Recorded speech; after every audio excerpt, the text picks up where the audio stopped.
All right. Hello, everyone. Welcome to the Circus of Lies live stream. We already have 4 people besides myself on the stage. I just asked Jess if he wants to come over and have a chat now. On your comment, Lucifer is the protagonist on your post, Q. That's where he's talking. Oh, okay. Yeah. So for this week, we were possibly going to have a theist on. Just like last week, we were supposed to have a theist on, Jack Moody. I haven't heard from either one, so I'm not sure if they will show. They may not, probably not. Because I think Jesse for Jesus said that he may not be able to join because of scheduling conflict. I don't know if you guys did you guys go see his channel? He does have a few videos up. He does. It's the same stuff. Yeah. The arguments are definitely not anything special. But it looks like he at least made some effort. I haven't checked it recently, so I don't know if he added in any more new videos. Oh no, it's Also, the same. if memory serves correct, he's had that channel since 2017. So, this isn't. Let me just show here. So this is his channel, Yep. and he had that channel since 2017, but these videos he hadn't posted until starting relatively recently, couple weeks back. So I just heard a little bit. I mean, like, he's not making like a huge apologetics kind of thing. He's trying to kind of say, here's what a good Christian is. So Yeah, and okay, fine, cool.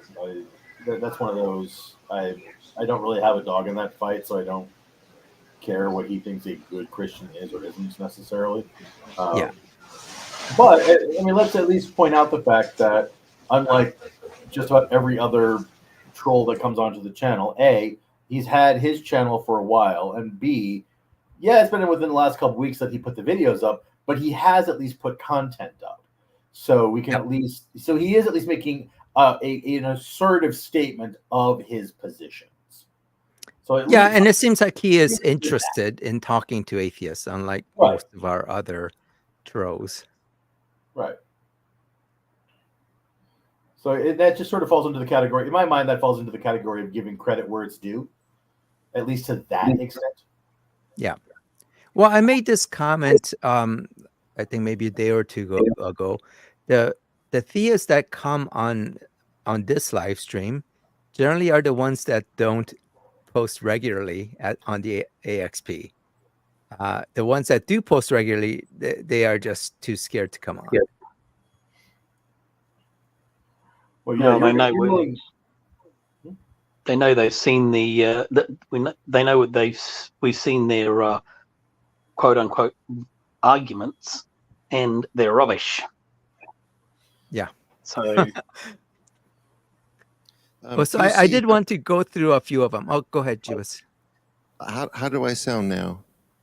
Oh, much better. Okay, it doesn't cool. sound like you have your karaoke mode on. Actually, I had my volume turned up, so I think it was getting a feedback through my headphones. Got it. So John had asked you a question about what your go-to karaoke song is. Okay, yeah, it was Duran Duran, Hungry Like the Wolf. Yeah, that's a good one. That's awesome. Yeah, singing's my passion. Really? So John, what about you? What's your karaoke song? Country Road, Take Me Home. Oh, John Denver. Yes. There's that one. There's also Neil Diamond, Sweet Caroline. Sure. Oh, that's a good one. I find myself really enjoying Zach Brown Band. They've got a couple of songs, Toes and Knee Deep, that apparently work really well for my singing style. Ironically, I was in choir a lot as a child.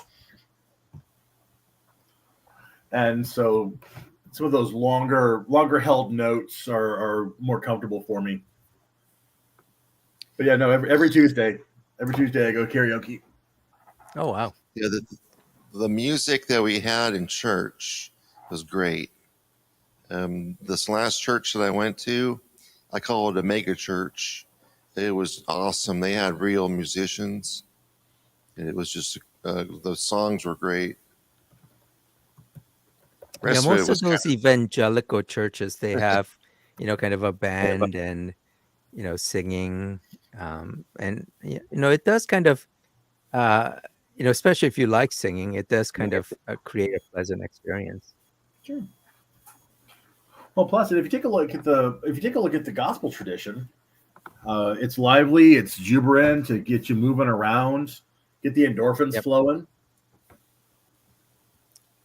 When a lot of those CCM, the Christian contemporary music, is basically pop music, except where pop music talks about girls and whatnot, they'll just put God in there.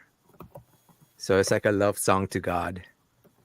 Yeah, which that's all kinds of creepy and weird. Yeah. Did you ever see that episode of South Park where they did something like that? Had a boys band. Yeah. That's a good Wait, episode. was that the finger bang episode where? Yeah, that's wasn't that?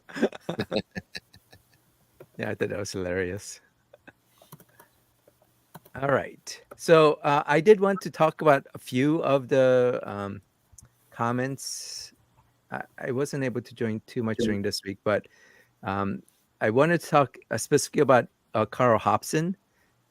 This is the one about the prophecy and what he considers to be a prophecy. So there's a lot of kind of going back and forth. Do you guys remember that one? Oh, actually, the first one was, he's basically saying, an infant, a baby, is same as like a zygote. A zygote, from his point of view, is an infant. So I tried to get him to tell me exactly at what point it becomes an infant. Whether when it's a sperm that reaches the egg, or when it actually goes into the zona pellucida, or when the DNA from the sperm actually decondensates, or it starts actually all the way to like the first mitotic division. So I was trying to like get him to say, okay, what is it at the kind of the molecular point that it becomes an infant? But of course he doesn't know any of that, so he just says 46 chromosomes, which seems to indicate that as soon as, well, it can be taken in multiple different ways, but as soon as a cell has 46 chromosomes, it becomes an infant in his view. So I thought that was hilarious. Yeah, that was one of them. So the problem that he has is that there's nowhere close to consensus on that within the medical field.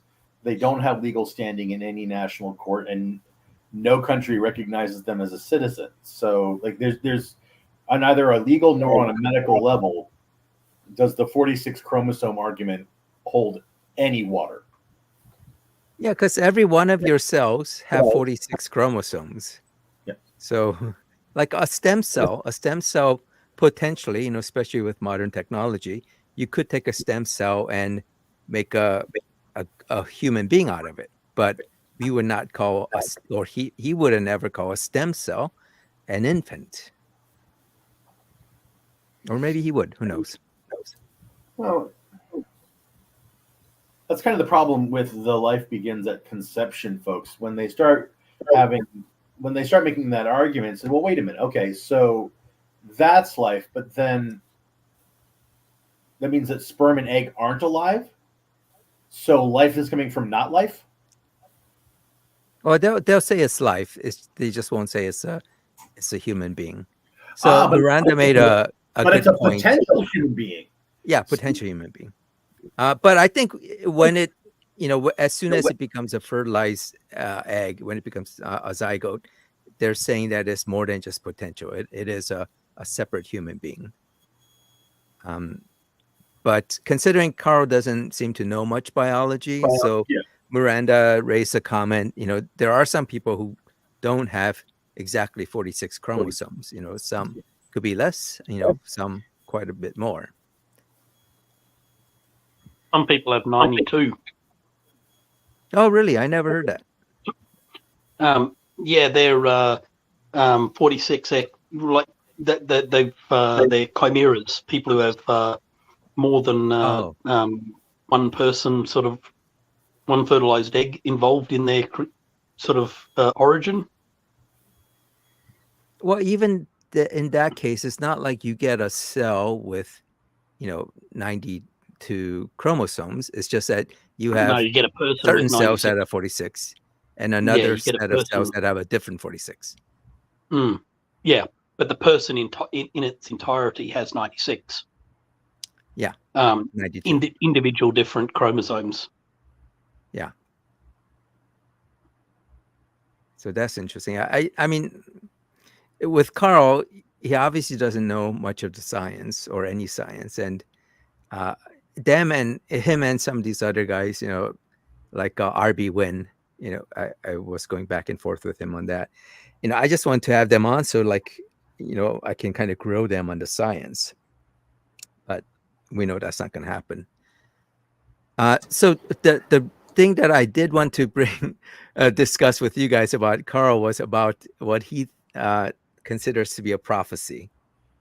So I raised the example where God pretty much says to Moses at the beginning, before he actually even starts talking to the Pharaoh, God tells Moses, go start negotiating with the Pharaoh, and you're not going to get anywhere with him, because I'm going to harden his heart.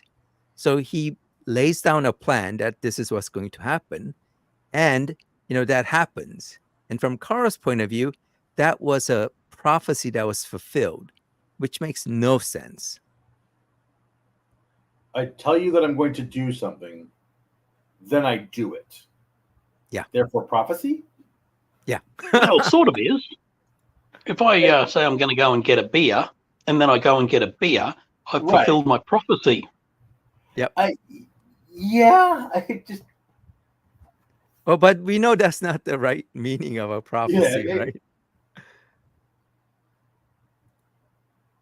Sort of like, okay, define prophecy, define miracle. Just these terms that just have whatever meaning they need to have in that moment for the argument that the person is trying to make. Yeah, it's a self-fulfilling prophecy. Yeah, I mean, actually, it's even worse than a self-fulfilling prophecy. But, you're not predicting anything, because you're just announcing your intent. But also fails to be a prophecy in the usual sense, in so much as it's just part of one single story. There's not evidence that it actually happened at any time. So it's a narrative telling a story, not a prophecy. Yeah. And the other argument he made, or to counter my point that, God essentially hardened his heart like he planned, he's saying that, well, there was a reason that God hardened his heart, and that's what makes it a prophecy, I guess. Huey, can I just butt in? Yep. Can we preemptively fuck on Tangelo off? Is that a vote? Oh, actually, looks On like Tangelo. he's on. Oh, hey, Jesse's here. Fuck that Yeah, guy. well, Tangelo, he actually, I don't know if it's the same guy, but he... Yeah, there's only one Antangelo, and he's a cunt. Sorry if I got you demonetized but yeah. Is he the same one that Yep. Wait, hold on. There's Jack Moody and there's Jesse for Jesus. They're both here. Oh, wow. Okay. We'll start with Jack, because Jack said that last week he was going to join in. He couldn't make it. But so, Jack, what I did was I put a link to this the StreamYard. And what you want to do is on your browser, on your phone or on your PC, go to that link, and then you can, sign up if you don't have an account. But once you join in using that link, it'll show up and I'll add you on the stage. So to remind everyone, Jack, a couple weeks ago at the end of our live stream, had wanted to talk to us because he was a young Earth creationist, and I guess he wanted to defend that view. But last week, unfortunately, he wasn't able to join. Oh, it looks like Atengelo's on as well. Atheists are afraid to debate theists. So let me just ask the guys on the stage, are we afraid to debate theists, or are the theists the ones that don't come on despite us urging them to come on? Which is that? Well, Most of considering them that I spend a good quarter of my time in the comments section openly challenging theists, I am horrified, petrified, terrified, and scared. I'm too afraid to even come on here. I'm just QC being ventriloquized, if that's a word. That's right. Yeah, you're the QC bot. We all are. That's right. Well, you guys all are, right? There's just That's true, yeah. one person here. I'm just doing this amazing ventriloquism. And I guess that means that I don't know what I'm talking about. And Angelo, you have absolutely no credibility left. The last 10 years of you trolling every atheist call-in show possible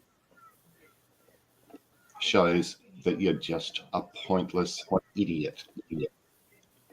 So he's a pre-sub, right? I think he's like big I think he's been on like a Clubhouse. So I was just going to say, Jesse is on. I'm going to add you shortly, Jesse. But I just want to say to Atengelo, you're definitely welcome to come and debate us. Right now, we have two other people ahead of you, Jesse for Jesus and Jack Moody. Oh, I guess Jesse for Jesus got on quicker than Jack. So I'll add Jesse. So Jesse, you're on. Welcome to our show. Hey, can y'all hear me? Yep. Jesse, how you doing, sir? Hey, I'm just doing great. I saw y'all were like looking over my channel earlier. I was looking on the phone while I was busy doing other stuff, and I'm really sorry if y'all are pretty jealous of all my views. That was a lot. I'm sure y'all are stunned at that. Yeah. Well, so like I'm not doing this for the number of views. It's not.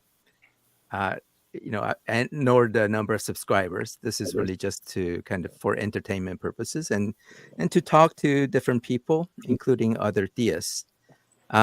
So before we begin, can you just tell us a little bit about yourself? Sure. Well, the main reason, I guess, the one thing I want to explain is why I ended up posting videos recently.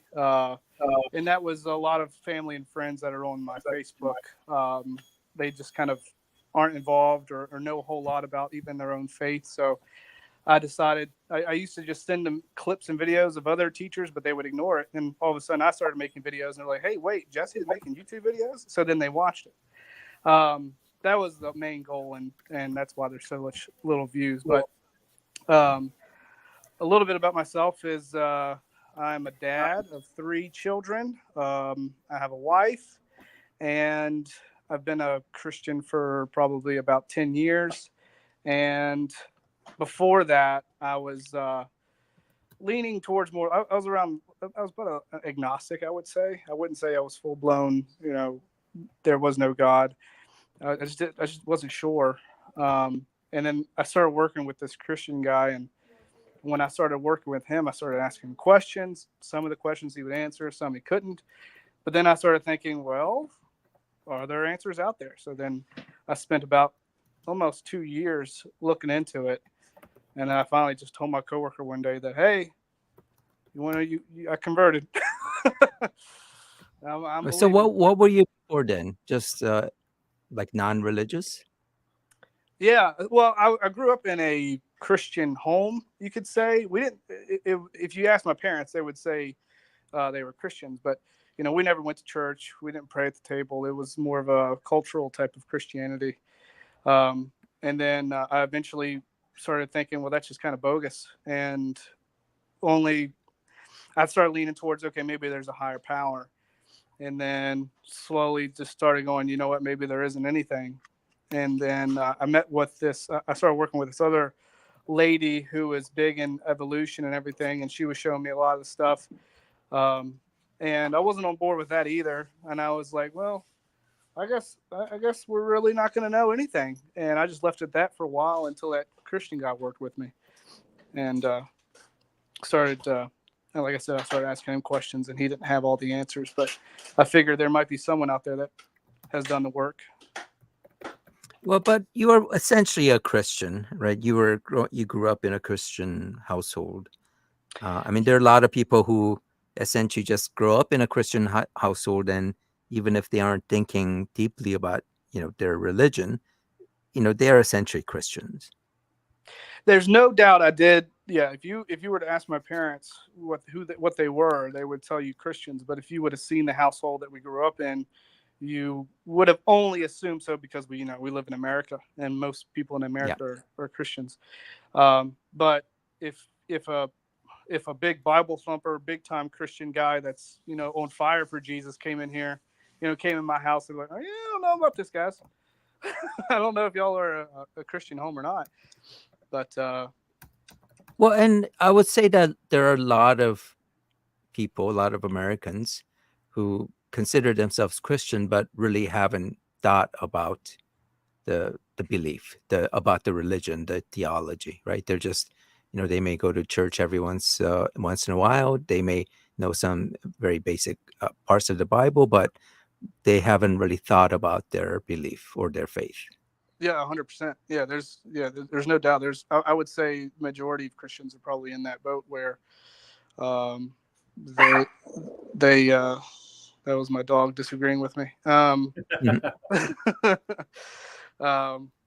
yeah, like you said, they haven't looked into it. They kind of grew up in that way, but not saying that all of them are disingenuine. Some are grew up, but they are genuinely in the faith, and others.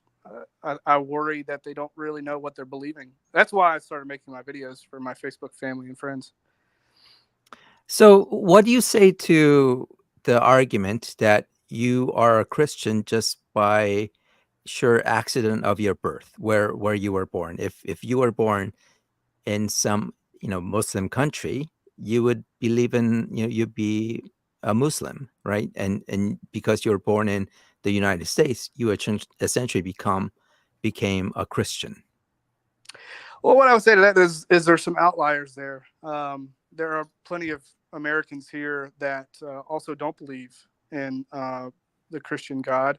Some don't believe in God at all, and some have gone to the Islamic belief. Some have gone to the Jewish belief.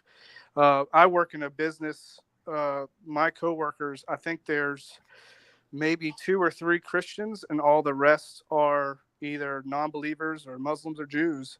And Well, I think the some of the people, question wasn't about the outliers. It's really about whether there is some absolute truth to Christianity or Islam, because you don't have someone like in a non-Christian country becoming a Christian unless they've heard of it, right? The Holy Spirit doesn't go to them and move them to be a Christian.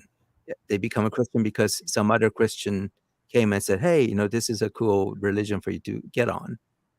Right? They get no, and then they become a you are Christian. correct. There, I would agree with you that depending on where you're born, there is a stronger chance that you're going to be whatever the majority of the religion is in that area. Um, but I still think that there's people out there that, including me, that kind of stood away from that and challenged it. So regardless of how other people came to it, maybe they just got brought in due to the culture that they live in.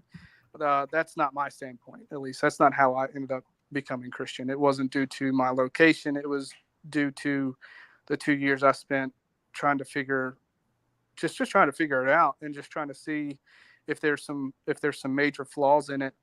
And Yeah, I Well, ended but up. the point is, you became a Christian because you were in a Christian country. So if you had that 2 years in a different country, you may have come to conclusion, hey, Islam is the true faith. No, in those 2 years, it wasn't just Christianity that I was looking at. I was actually the only the only three that I really looked at was Judaism, Islam, and Christianity. And um, I quickly discounted Judaism because Christianity was sort of like the fulfillment of it. And then it was between Islam and Christianity. And when I started going through the historical data for Islam and how it grew versus the historical data for Christianity, how it grew, it was slowly, it was pretty clear to me which one had more weight than the other. Well, but the And thing is, you are More essentially like- begging the question by saying, well, Christianity is a fulfillment of Judaism, because you're assuming Christianity is correct and not some Jewish cult. it wasn't an assumption at that point. It was the point where I was looking at what they believed versus what the Christians were believing. And there's some things in the Judaistic religion that they kind of neglect to look at in the Old Testament. And when I examined those, Jesus fell into those spots and filled those spots and those fulfillments. So once I started seeing that, that's when. Aren't you doing exactly the same thing? Like you're ignoring the majority of the Old Testament for the writings of mostly anonymous people who never met the guy, claiming stories about the guy. There's not a single demonstrable word in the entire Bible that was actually said by that was known to be said by Jesus as written by a person who heard the words. Are you talking about in the Old Testament? No, in the No, entire in Bible. any part of it. Yeah, there's nothing in the Bible that can be substantiated as being authoritative primary source. Nothing. Why do you all say that? Where's the evidence? Well, let me Where's the just evidence that clarify. it is? We're saying primary source for what Jesus said. None of the gospel is written by someone who heard Jesus saying those things and writing those things down. That's what we mean when we say no primary source. So I think that I guess what you all, and I don't know if anybody's run this by you before. What is the earliest you all think that the New Testament documents were written? Well, are you including Paul's epistles or just the Gospels? I'm including the Gospels and the epistles, yeah. Well, the epistles came first, right? No, the epistles did not come first. Yes, by about at least 30 odd years. The Corinthians, First Corinthians, I think, is nominally somewhere around 15 years after the death of Jesus. And the Gospel of Mark is closer to 65 AD. So 60.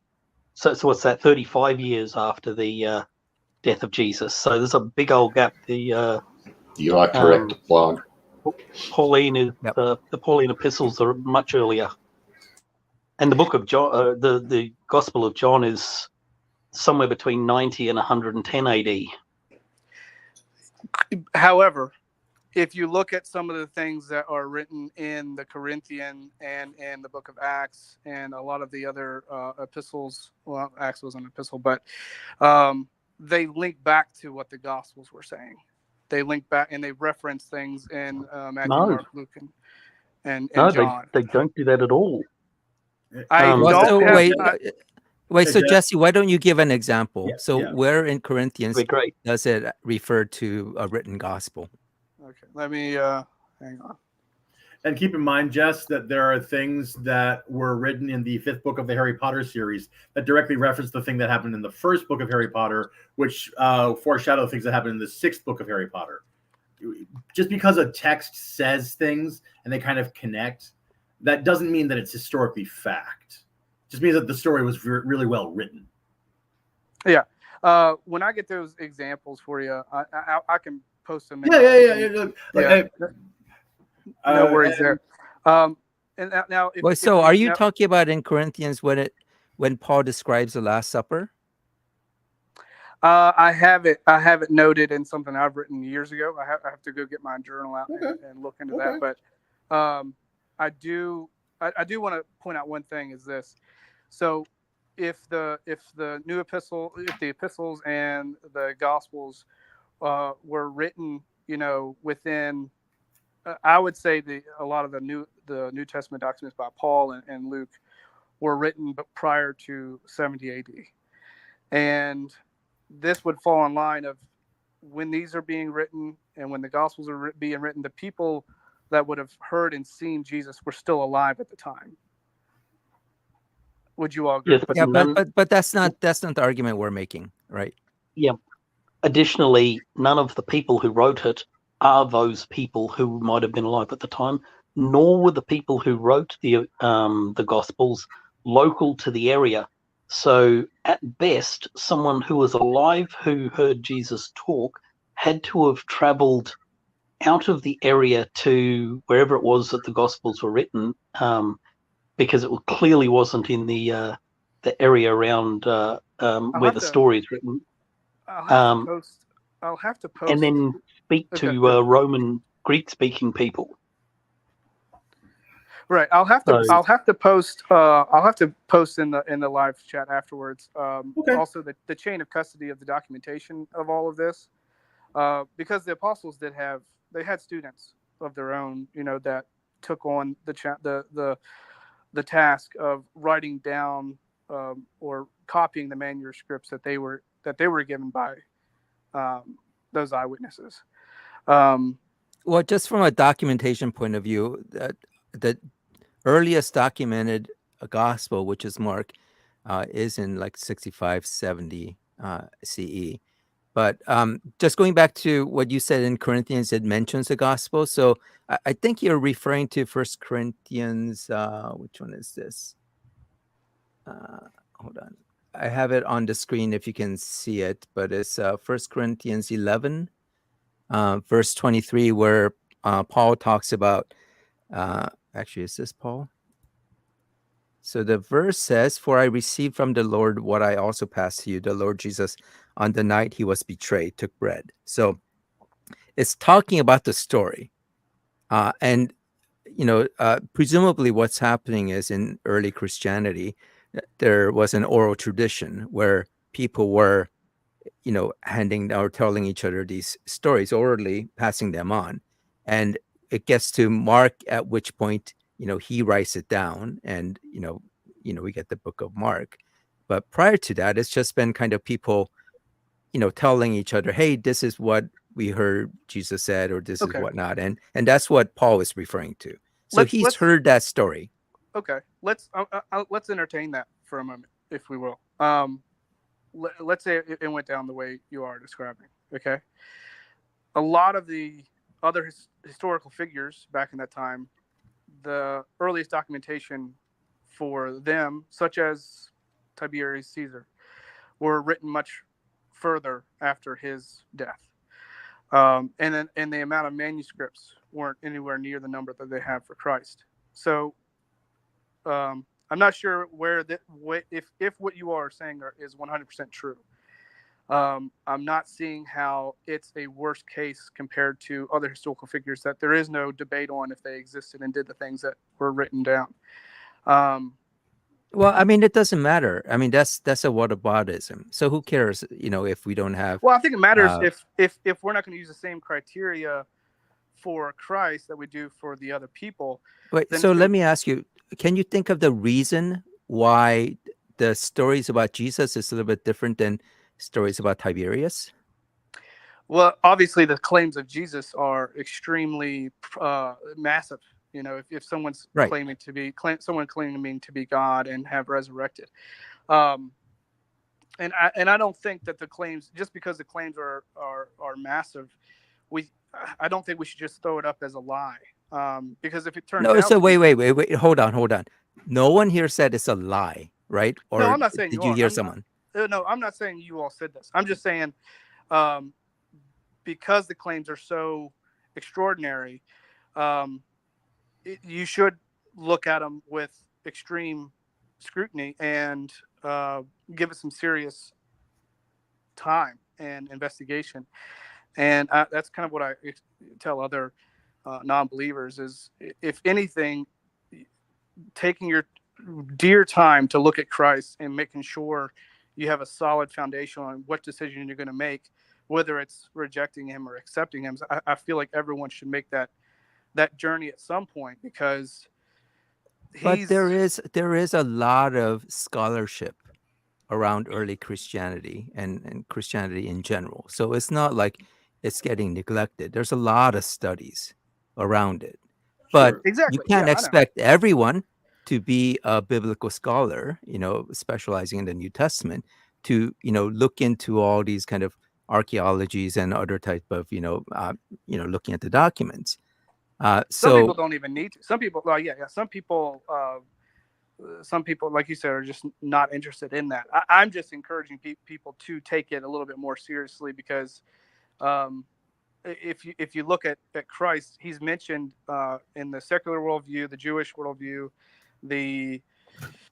he's in Islamic, church and religion. He's even mentioned in Buddhism, Hinduism. He's mentioned in all of them, but we can't say the same for the Refresh major. my memory, Jasper. Oh, yeah, I know. Where is Jesus mentioned in Buddhism? Yeah. There is refresh my memory on that. there was a Buddhist. I don't know I can't remember the name of one of the highest ranks of Buddhism, what their teacher's called. The Buddha. But That's what Buddha. That's the highest rank in Buddhism. Buddha. Is it Buddha just named means as teacher. Buddha? I thought there was a different name. No, Buddha means teacher. You all can do some research on it here, and you can pull it up. But they call him a holy man.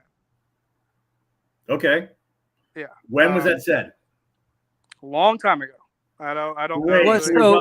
So you're saying that. So your claim is that someone in the past said something. Let's narrow it down, because a lot of, because Christianity was able to spread worldwide through a lot of different means, and we can certainly go down that historical rabbit hole if you'd like. But your argument seems to me that because through sword and through politics, Christianity became a world religion.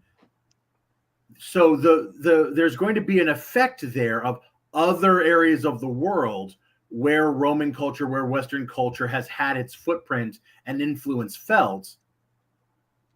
The Christ character is going to come up. So just because Buddhists mention Christ as being this person that may or may not have existed, doesn't mean that they think that Christ is the Christ. Doesn't mean that they think before we talk about kind of basically a misinterpretation here. So Jesse, I think what you're saying isn't that, the Buddhist texts mention Jesus, but within Buddhist beliefs, they can interpret Jesus as being, I think the term is really bodhisattva, bodhisattva. So basically an enlightened person. That's correct. So they read about Jesus, about all these things that, he, that's claimed. And they're basically saying, well, based on this, he seems like, someone who has reached enlightenment. So that doesn't mean, he exists within Buddhism. It just means that people who, are Buddhists have heard of Jesus because, they heard of him afterwards. If you ask a Buddhist today, they have heard of Jesus. That doesn't mean that Jesus was somehow part of their religion. No, all I was saying was the majority of the major religions in the world have him in some aspect. And I guess in Buddhism, it's more of what you all were saying is Bollocks. they read about him and Okay. then they So called him an enlightened man. But this wasn't No, an but argument. there's only one other religious text where Jesus shows up, and that's in I'm saying Islam. everyone has a teaching or thought on Christ, not because of Christianity. Bollocks again. okay. Not because of Christianity taking off the way it did. I think how do I say this? Muhammad and Islam. Okay. And Christianity there's no really thought onto him. He's just associated with Islam. Wait. Do you know why? Do you know why Muhammad is not mentioned in the Gospels, for example, Well, he or lived in Paul's epistles? a lot longer, much further out, and Yeah, they weren't around Right. at the time. I know, I understand that, but people read the Islamic text, right? People have read the Quran since then. Yes, Where are you so- going with this? Well, what I'm saying is, if Muhammad was, I think what a lot of is, at least from my Islamic coworker, he explains that Islam is like the finishing religion, right after Christianity. However, but I should say Christ is the only one that is mentioned in the Quran, in the Bible. It's not mentioned in the Old Testament, but Jews just call him a Jewish teacher. Secular world kind of says the same thing. I guess what I should say is he's made such a large impact in the world, differently than other religious figures, that he should be at least investigated at a serious level. Okay, Well, so he all right, has been okay, so investigated. Wait. there's So a couple- lot of there's a people couple do different- there's a couple investigate different him seriously. Yeah. So go there's a ahead. couple of different things I'm hearing here. First of all, you're making an argument from popularity. Because he's popular, we should take him seriously. That's a logical fallacy in and of itself. But let's approach that. So by that reasoning, then, if Islam had skyrocketed and been the religion of 2 billion people on the planet, and Christianity is just, and then Christianity would just be seen as this bridge on the way to Islam. By your reasoning, that would mean that Islam is the one true faith. I'm not saying that because he's popular, it's true, and I'm not saying that. Then I'm confused. Then I'm confused as what you're. I'm just saying. What your point is. Here, listen, the only thing I'm saying is because a poor Jewish man from a small town became one of the highest historical figures of all time, I think we need to take whatever his teachings and claims were seriously. There is no fucking evidence that Jesus even existed. All right. So, Fuck all right. this. So let's for 1 second. There's not. So as far as the teachings that are purported to be from your Christ character, love your neighbor, worship God, give to the poor. None of that is new. All of those teachings predate Christianity, and in fact, you mentioned Buddhism earlier. A lot of the tenets of enlightenment are also tenets within the Christian faith as well. So by your reasoning, we should be taking the Buddha seriously, the Siddhartha. We should be taking him very seriously. So wait, Jesse, let me just kind of tell you kind of where we're going. The thing is, what we are talking about is whether the stories of Jesus is true. So anything that happens after that, how effective that is, all that, and if you're saying that Christianity being popular is somehow evidence that the New Testament is true, that argument, like John said, is a fallacy. So if you're going to talk about the truth of Christianity, you should be going in a different direction. Well, okay, let's back up, because somebody said something that was a bit astonishing, was that Jesus didn't even exist. Yeah, no, there's no evidence that the Christ character ever existed. None. That is, No, that's I quite strongly disagree with astounding that. to me, because I mean, even atheistic skeptic historians say 100% the one thing that we can know. Oi, Jess, shut the fuck up. Hold on. If you're going to quote me, wait, quote me properly. Hang on a second. No, quote me talk properly. real quick. I said there is no historical evidence supporting Jesus actually lived. Now, can you post or provide verifiable, repeatable historical evidence contemporary that Jesus lived? Repeatable evidence? Yeah, off you go. What do you mean by repeatable evidence? Repeatable. Is it confirmed by multiple sources?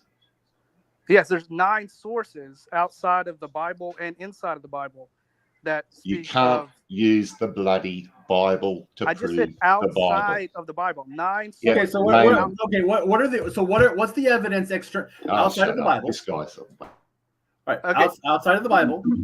Okay. What is the best, strongest evidence you've got? The ones that are outside the Bible. Yep. Okay. That can go. There's 9 of them that I've listed on my journal, but I could post those in the live chat as well afterwards. I can make a whole small post about that as well. But sure. There are 9 non-biblical texts that reference Jesus and being crucified by Pontius Pilate. There's archaeological finds that have found plaques and letters and other things talking about Pilate and the crucifixion of Christ. The fact that, historians that are atheists and skeptics agree that the one thing that they can know about Christ was that he was crucified by Pontius Pilate. There's and I looked for it. Cite where your source there was for a that. dispute, and I'm not finding Jess, any real cite dispute your between source. historians. All right. Cite your source Sorry. for your last claim. Sorry, Ook. Hey, Ook, can I jump in there? Yeah, okay, mate. So, Jess, in this case, I'm going to come in on your side to say that I'm confident that there's plenty of historical evidence that that a man existed from Nazareth that we now call Jesus, but his name was probably better pronounced Yeshua, and that he would have been executed by crucifixion. I think that is a reasonably solid historical position to take. There's no such thing as fact in this realm. You've got the best set of info you've got, but there are some pretty reasonable arguments I'd make, and so this is for those atheists on the call who have an issue. This is my take on it. So we do have Josephus and Tacitus as reasonably good pieces of non-Christian sort of external evidence. Josephus comes from Jerusalem. Yeah. While he wouldn't have been present at the time of the events being discussed, his parents certainly would have been. But also the main Christian cult was growing up around him. So, it's like his mentioning of Christians in his James, brother of Jesus passage, not the other one. The other one's almost certainly a fake. Is a little bit like someone wandering through an airport and being harassed by Hare Krishnas. And the Hare Krishnas tell you about their Messiah. This is a reasonable sort of thing to put into his annals, or his histories of the Jews, because it is information he has firsthand from cultists about who they believe in and what they believe. It doesn't say that what they believe is true, but it is reasonable to argue that cults don't start themselves, and that most cultists know the name of the person who is the leader of their cult. So, I think another one was Tacitus. I think it was another. I mentioned him. Yeah. So I'll move on to Tacitus momentarily. Yeah. Tacitus was quite a bit later. Tacitus was quite. Yeah, off you go, mate. Sorry, I was just saying. Go on. I'm just saying, I agree with you, but it's still not. There might have been one person known as one wandering rabbi, or 2 or 3. You can't decide. Yeah, the existence of cults don't start by committee either. there'll be a person. And look, yeah, so there'll be one founding person. Very, very occasionally, it's a husband and wife type situation, but it's pretty well a inspiring speaker of some kind starts a cult, and the people in the cult know the name of the person. There may be fan fiction and sort of agglomeration of stories from other characters that occur in later time.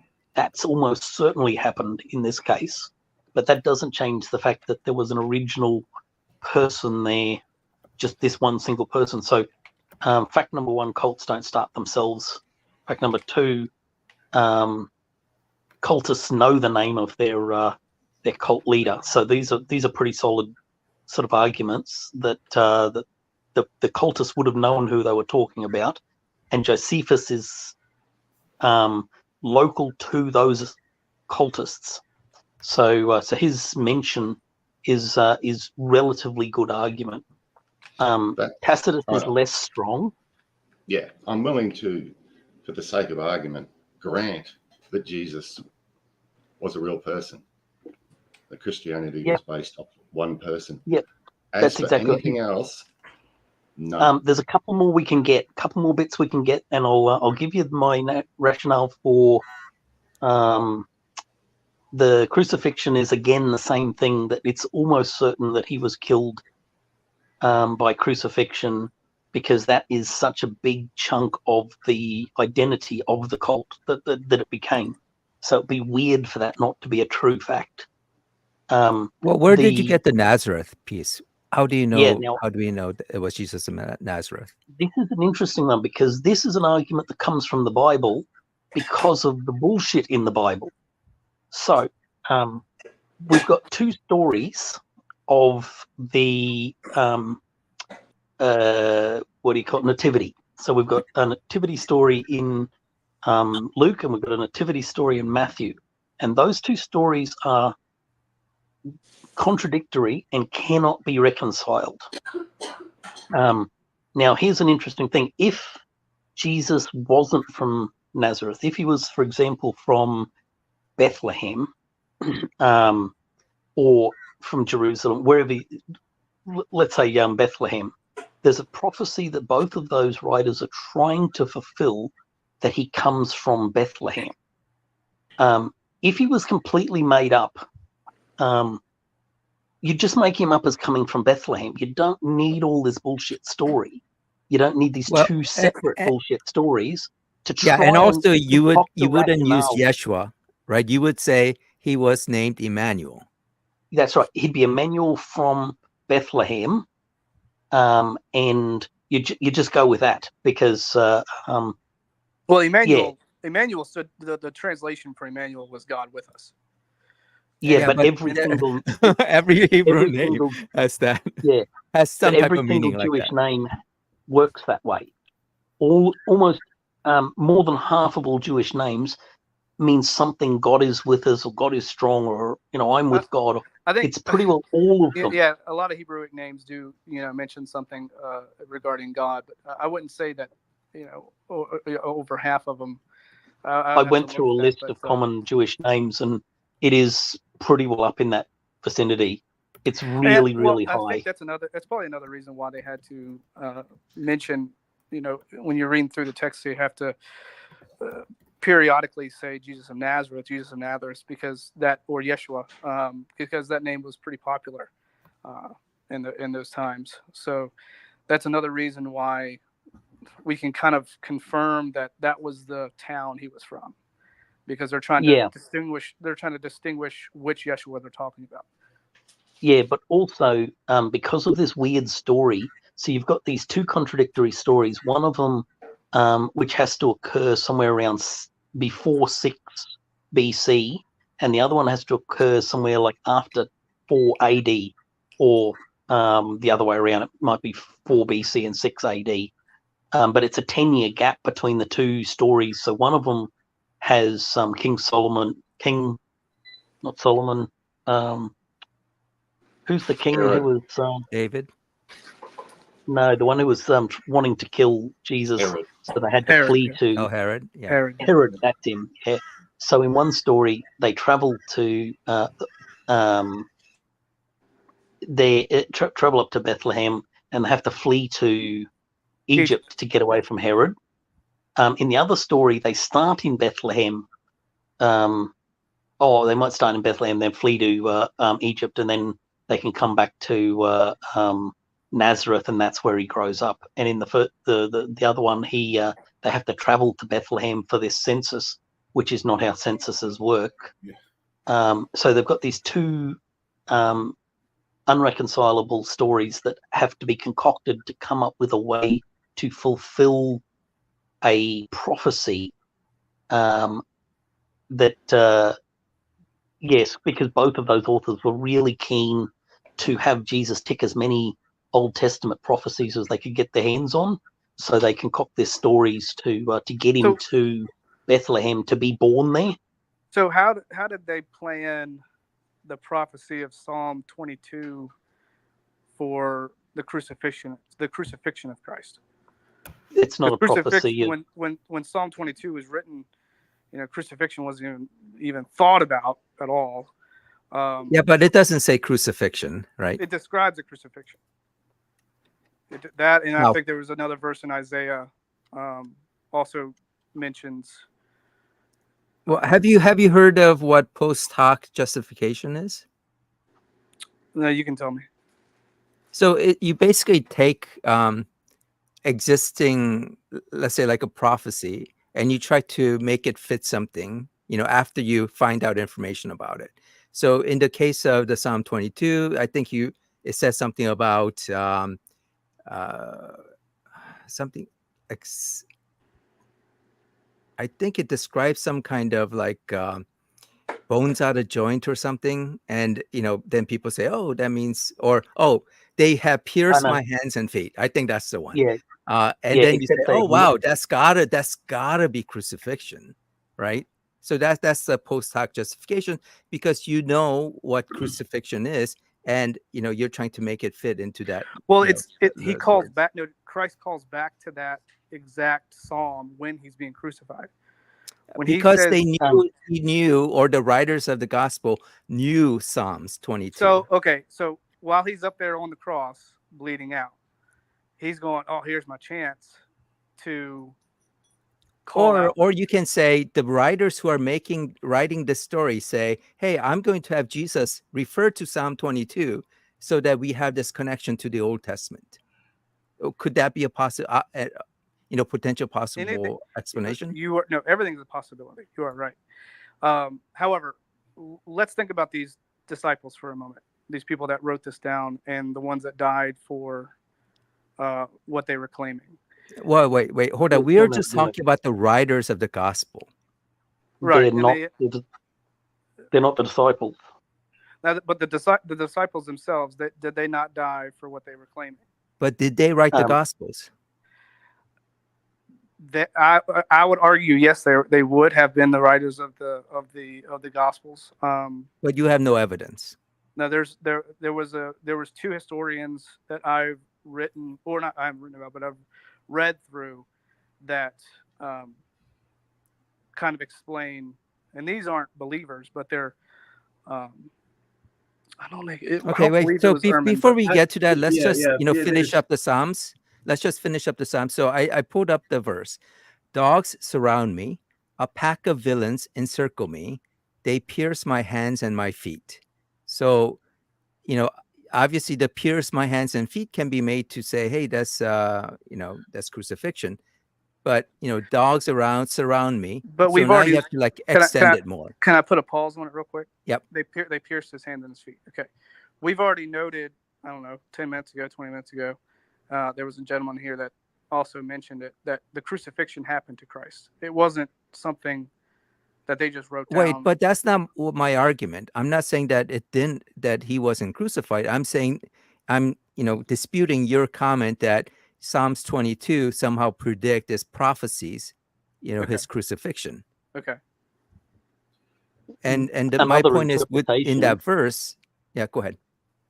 Another interpretation is that he's being attacked by dogs and bitten on the hands and feet, which you'd use to try and fend off dogs that are attacking you. That's So the another teeth. interpretation. teeth So is if God piercing. was killed by being thrown to the dogs, you could look at this exact verse and say, "Oh, it prophesies his death But by wouldn't wild dogs." Why wouldn't they have written that then? Why wouldn't they have written, no, Jesus didn't get crucified. He was attacked by dogs. No.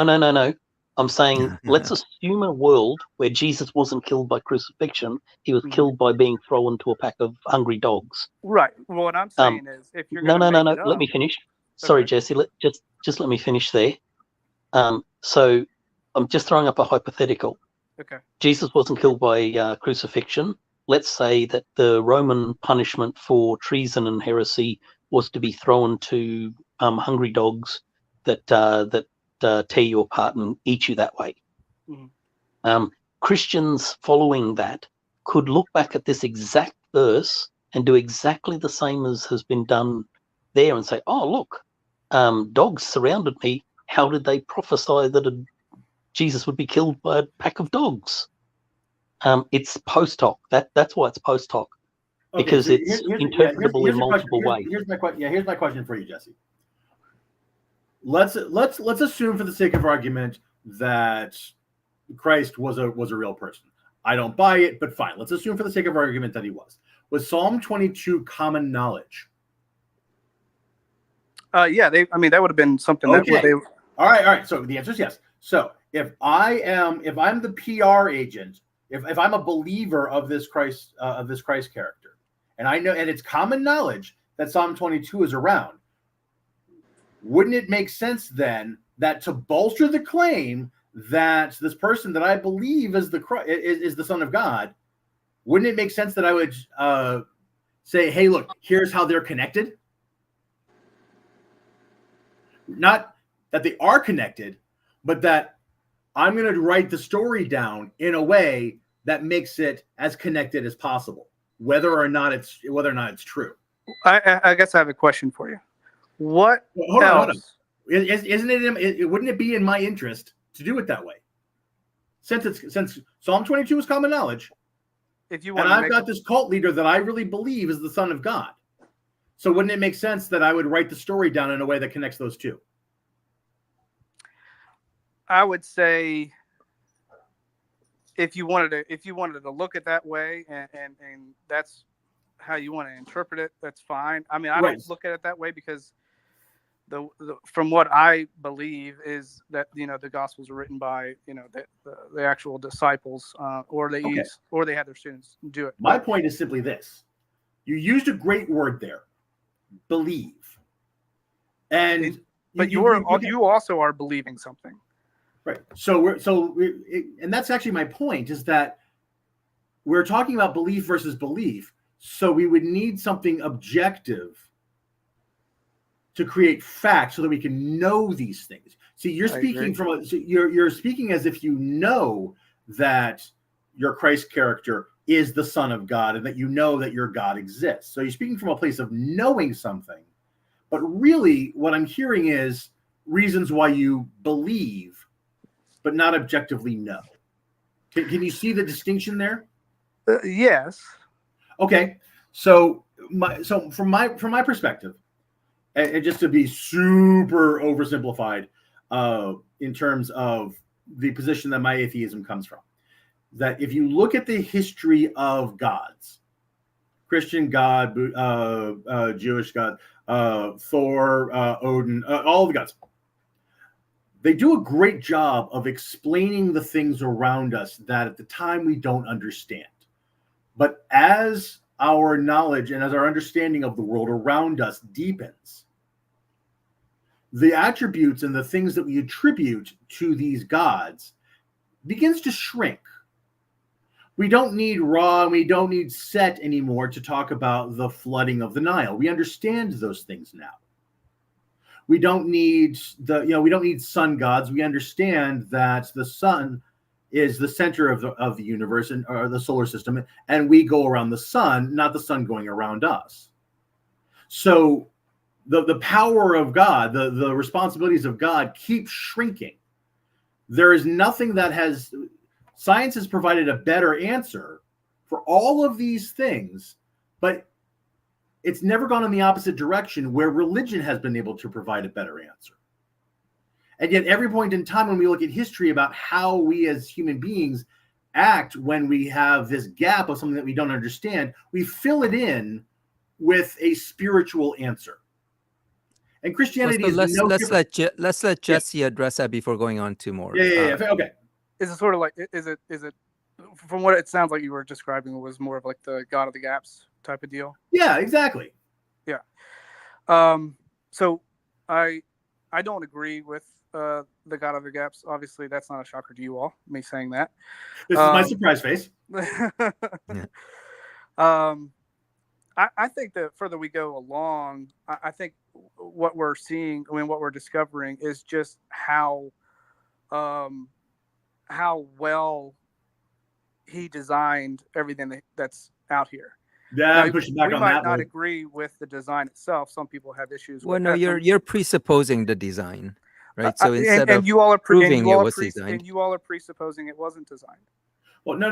Well, no. Okay. So let me just address that. Okay. So we're not presupposing something. We look at evidence and then we try to make sense of it. Right? We didn't go to. You all were saying I presumed it, so I'm going to say you all are too. Wait. But so did you start from the evidence to say that it was designed? Like I said, one of my first coworkers was she was big in evolution, and she showed me a lot about that stuff. And then I had another one in my future job who also was an evolutionist, and he was a little bit more educated. So the evolution is just one aspect of it. You said design. It is. No, it is. But I guess what I should say is the stuff that I've looked at, it looks to me that there was a mind behind it rather than it being a sheer accident.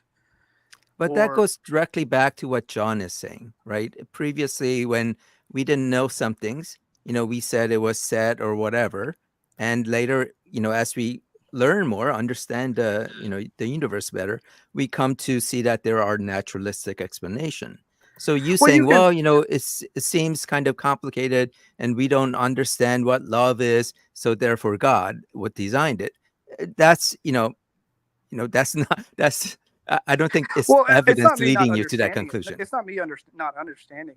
My thing is more of I got to go back and see who this guy, which scientist it was, but he basically explained. He went through all these probabilities of how sensitive the universe measurements are between the force and the mass and the gravities and all these different measurements, and for any of them to be off by just a little bit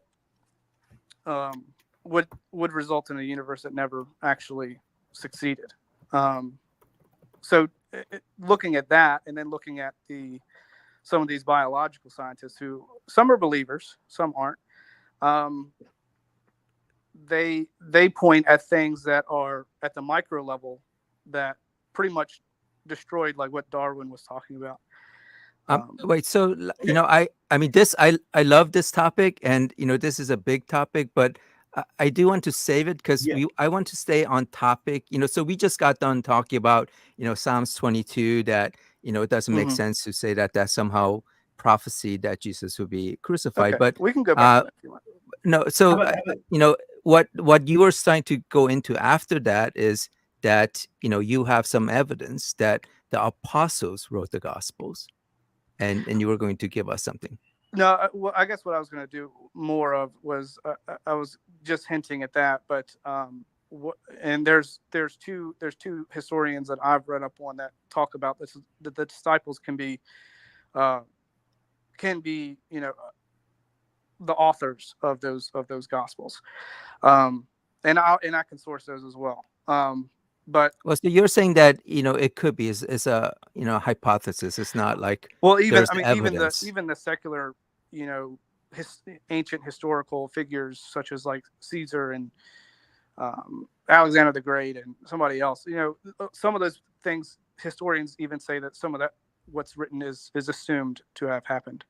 Well, but again, saying that some other thing was not good history or whatever Well, no, doesn't make what I'm your just saying argument. if we're going to use, I'm just trying to use the same criteria, and if I'm going to use the same criteria, I got to use it towards Christ as well. So then let's just stipulate the criteria is bad.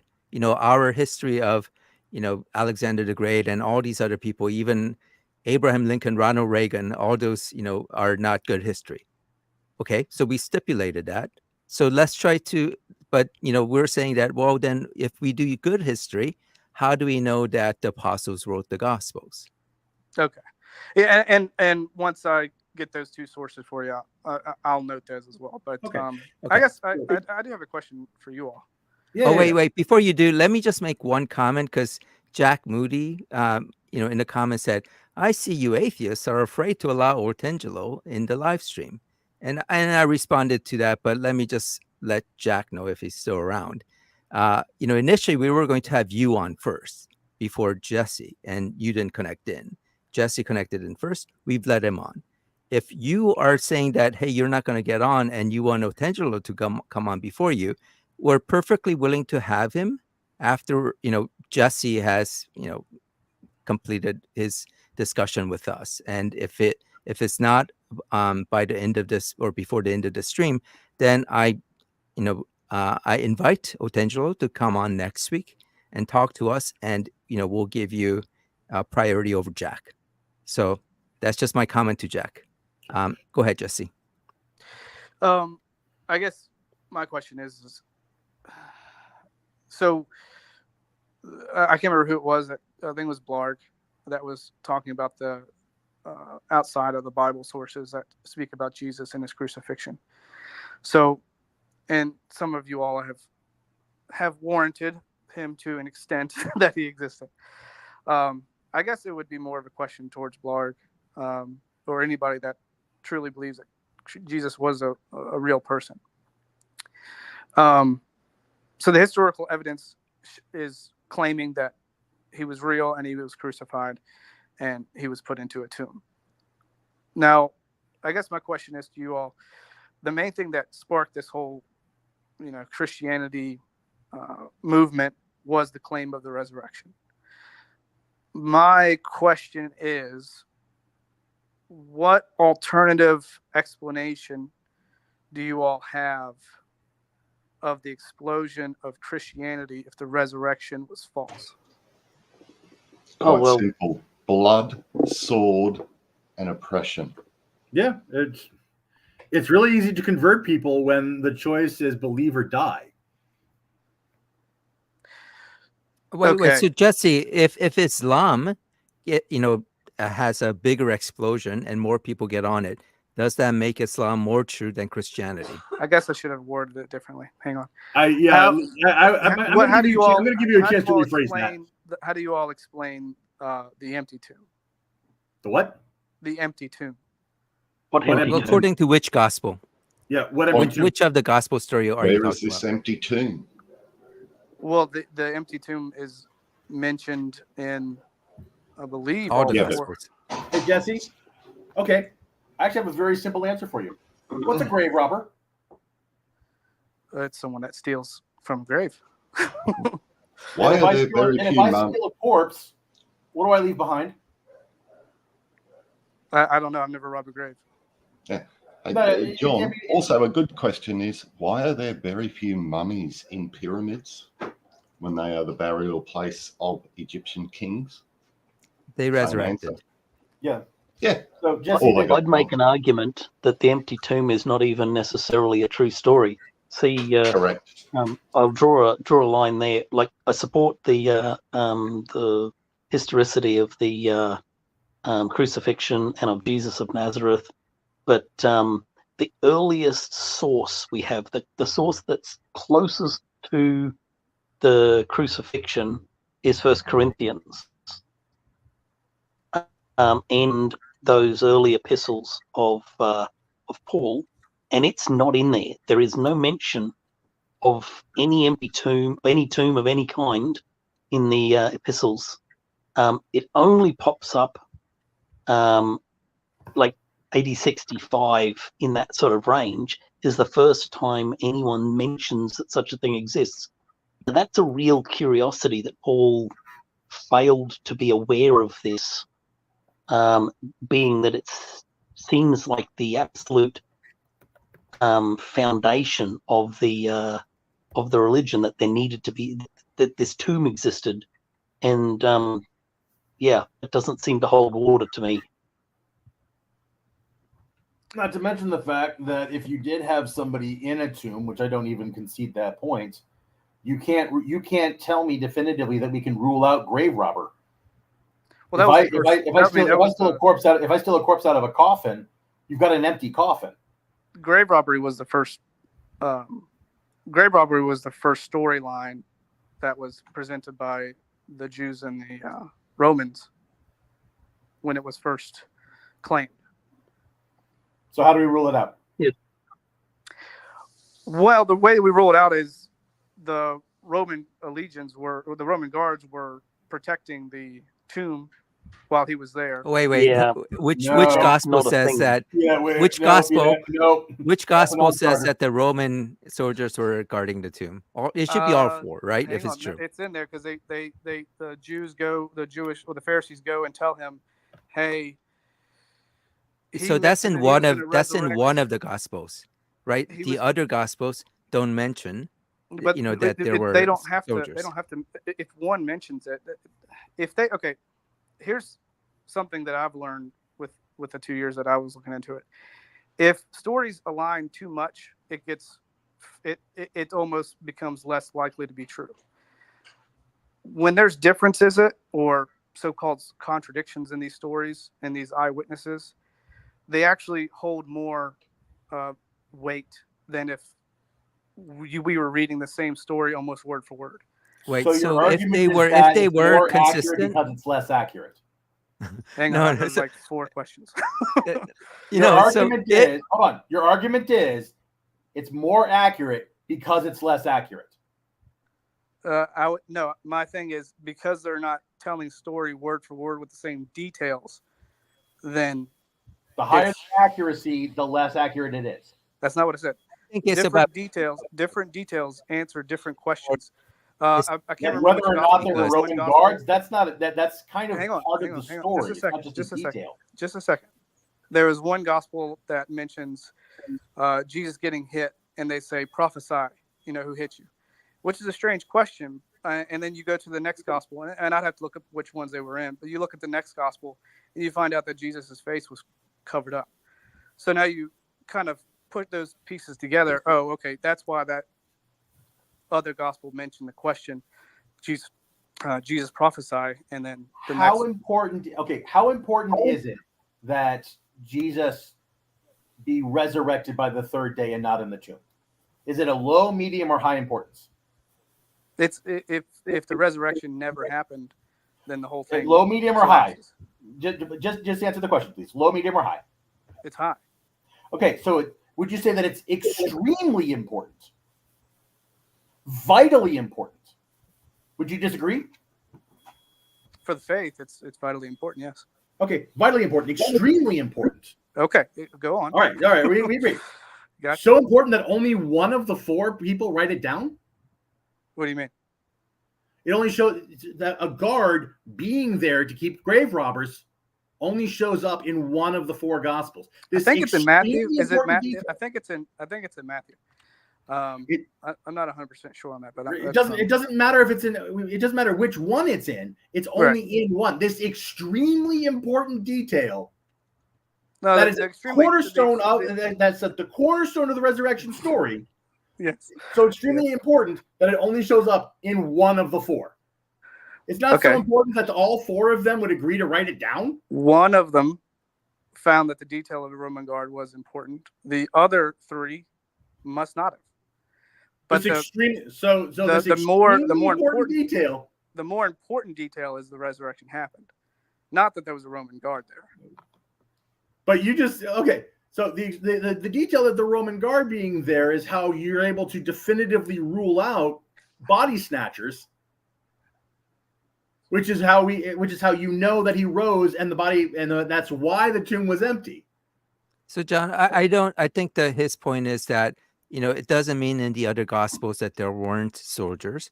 It just wasn't mentioned. Correct. So again, we have to assume these other details.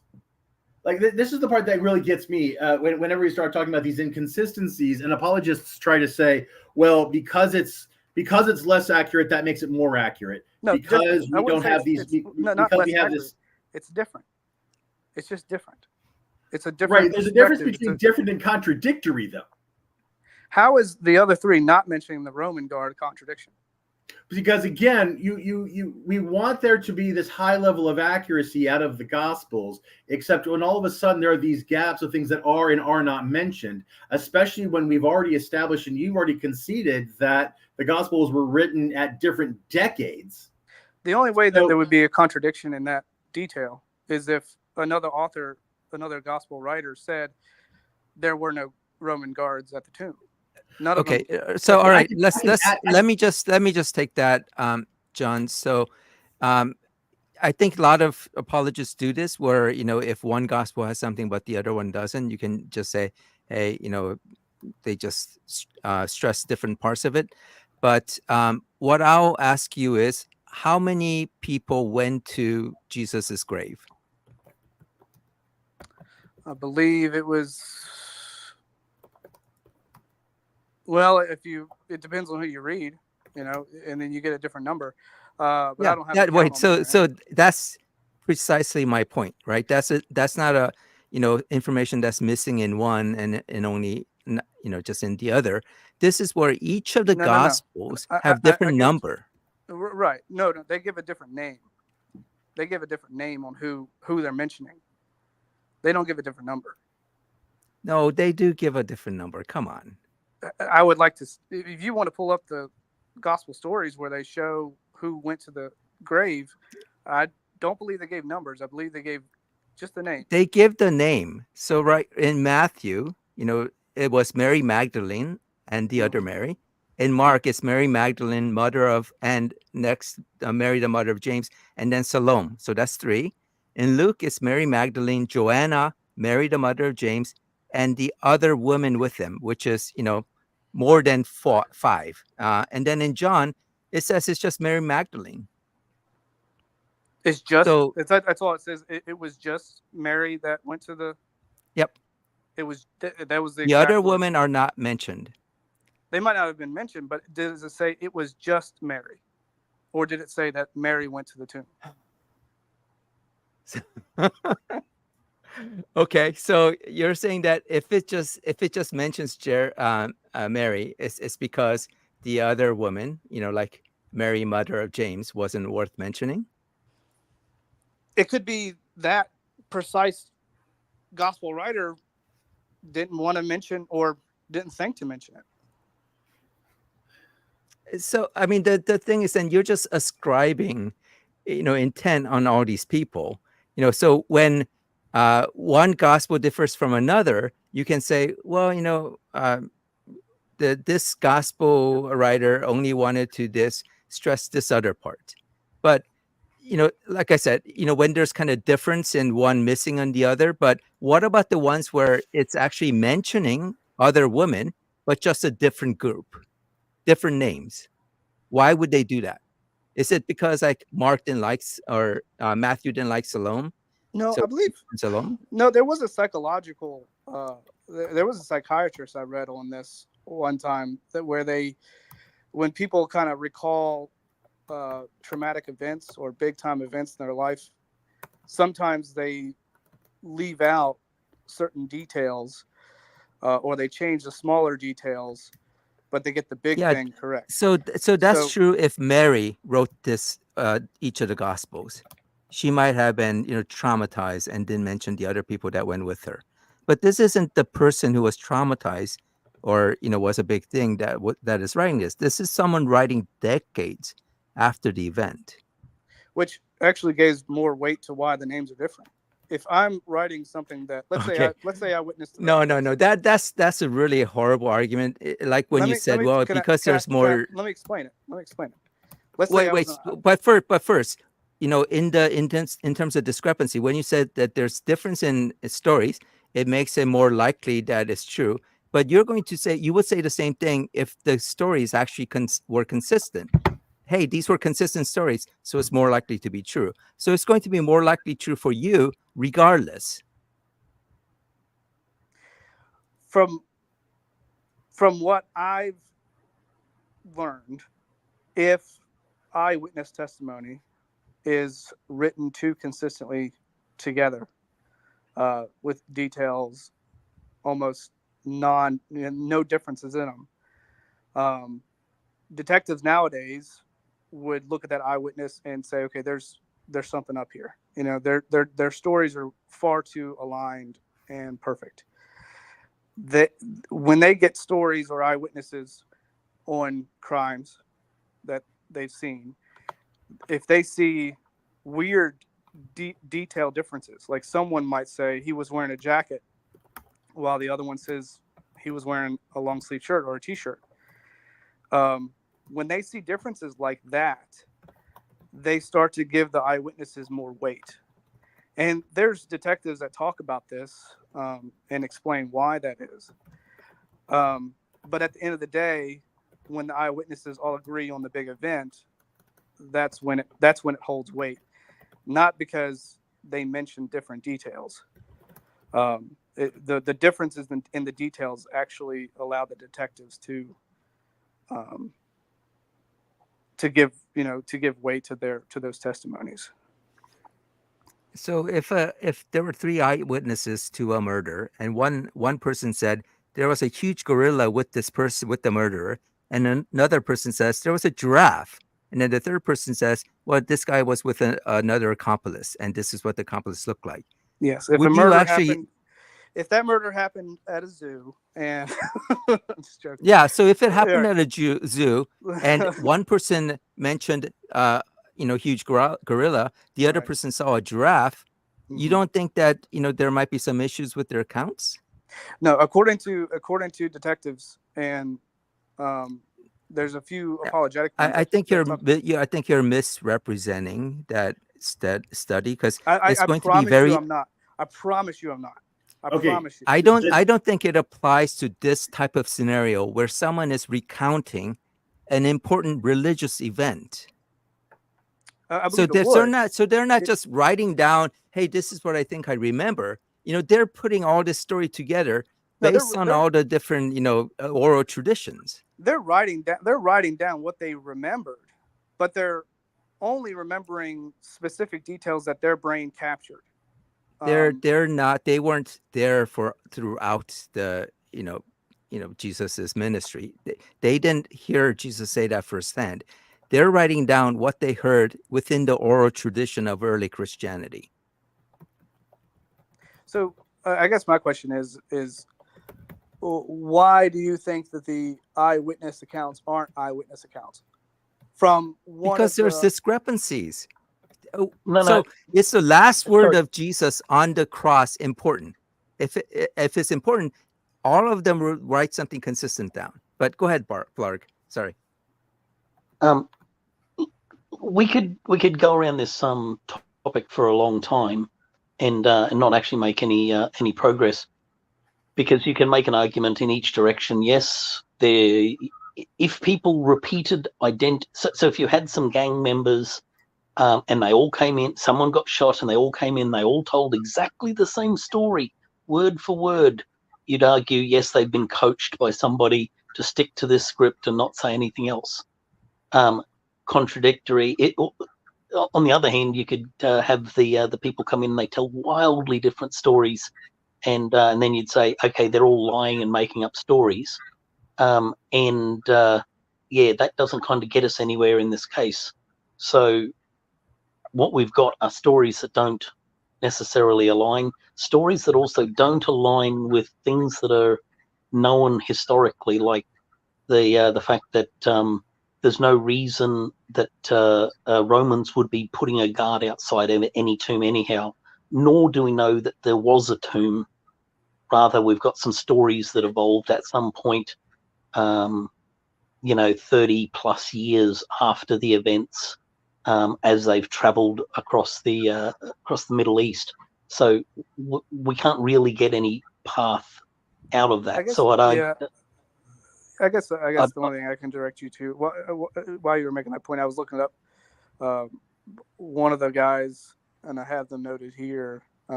You've all probably already heard of him before, but he was a cold case detective, J. Warner Wallace. I don't know if y'all have ever heard of him. Yes, I'm more than aware, and I made a comment in the thing going, fuck me, not the cold case detective guy. Yeah, sorry, Jesse, for being a bit down on him. His story is extremely convenient for selling books and extremely dubious on facts. There's been a couple of bits of research done where they actually line up his stories about his background, and he was not a cold case detective for any of the stuff he referred to. That never even really happened. So he's just, he was saying he was trying to just, it sells books, but it doesn't have a ring of truth to any of it. The only thing I was pointing at towards him about was the evidence that they look at when they do the eyewitness. When J. Warner Wallace did his work, I encourage everyone, like you, sounds like you did, challenge the stuff that he did. I'm well aware of him, but the argument still stands that. Right, and one of the things I looked into was, because it was confusing to me, how if a story has the strange detail differences, that it had more weight. But from what I looked into, it was J. Warner Wallace was at least telling the truth on that. But he sort of wasn't. Sorry, Jesse, but he sort of isn't, because what he's doing there is spinning a story to deliver an answer that he wants, and an answer that will sell his books to people who already believe. Yes, I already sort of touched on it. If the stories are identical word for word, that would be problematic. If there's some small issues in it, that would be consistent in what you'd expect. If there are major discrepancies, or discrepancies that are impossible or not, that don't match non-eyewitness accounts, so things that don't match the way in which things are done, or claiming that certain people were around that can't have been around because nobody had access to the area, things of that sort of nature, then you'd argue that the people have gone beyond that point. So Wallace he's telling a story to get to an answer he wants, as opposed to telling a story that he actually wants. I'm more than happy to believe. I'm more than happy to believe the evidence wherever it takes me. Hence the reason I push back on the existence of Jesus. But Wallace is not that person. He's not taking you there. No, okay. Hold on, Jesse. I'll give you the last word on this, but we're kind of closing, getting to the end of the stream, and I know Baked Alaska, I see you on, but we're not going to have time to add you on. You're welcome to come by next week, but Jesse, go ahead and say your response to Blarg, and then we'll close up. Okay. I guess the main thing that I was, and I've already kind of said this, was the only thing I was pointing out with J. Warner Wallace was the fact that he was pointing out that the differences in eyewitness testimony and the details does give it more weight. I did challenge that. Well, I challenged a few things of that, but I did challenge that, and it does. From what I've found, it does seem to be true. And you're exactly right, Blarg. If the details are exactly right and consistent, it kind of shows that, okay, this could be a conspiracy. Or if the details are totally contradictory, then they're going to fall apart. I guess what we'd have to then do is you'd have to examine the Gospels and determine. Well, the thing is, you are offering kind of a certain, I guess, whatever J. Warner Wallace said, but that's something like if you came to us and said, hey, here are some criminology studies that said this is what happens for eyewitness testimonies, that would be a little bit different than, you know, an apologist trying to sell books. But let me just, and like I said, I have to kind of end the stream, but Yeah. I'll have to really thank you, Jesse. This was a Good. very, very great discussion. And also, I think you were very patient in listening to us. And it seemed like you were actually listening to our arguments, unlike, you know, what we see from other people. So thank you very much for coming on. And I think everyone else on the stage. would Hey, agree with Jesse. me. I had a great time talking to you, man, and I hope you did too. I am a pleasure to talk to. I agree. All right. Can I just apologise for getting a little bit ranty or a little bit tetchy there? Jesse, be good to have you back on, but this time I'll self-medicate so that I am not as a cranky shit anymore. I didn't close out, so you didn't hurt me that bad. I wasn't even trying. And I played nice. Yeah, just did, because you're you did. nicer than I'm. Yeah, all right. 1 point for John. Please and All right, thank you. well, Yeah, Your appreciation and their money. It's what I live for. I'd love to Jesse, like if to it's come back. possible, if you could send me an email at QUECE at mynes.com, you know, I can kind of send you the link beforehand and also confirm whether you're going to show or not. It's fine if you don't want to send me an email, but hopefully you can join us next week. Okay. With Jesse, that being, yeah, I was gonna say, Jesse, if you want my email, you're more than welcome to get it from QC. Okay. All right. That sounds all good. right, great. Thank you very much. Thank you everyone for coming on, and we'll see everyone in the comments.